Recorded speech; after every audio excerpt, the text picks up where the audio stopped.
Sans doute pas de communiqué commun à l'issue du G7 qui commencera tout à l'heure dans la petite ville de la Malbaie au Québec. Peu de chances que Donald Trump inscrive son nom au bas du même parchemin que Justin Trudeau et Emmanuel Macron. Le Canadien et le Français ont répété qu'ils ne se laisseront pas intimider par les menaces de guerre commerciale de l'Américain.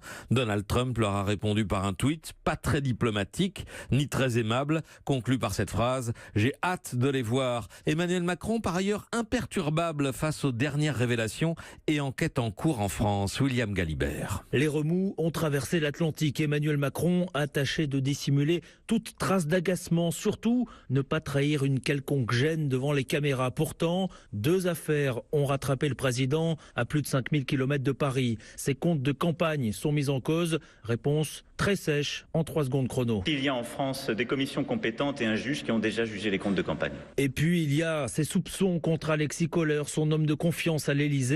En conférence de presse aux côtés du Canadien Trudeau, il refuse d'abord de répondre. J'ai 2 engagements simples dans la vie. Je ne parle jamais d'une procédure judiciaire en cours, je ne l'ai jamais fait.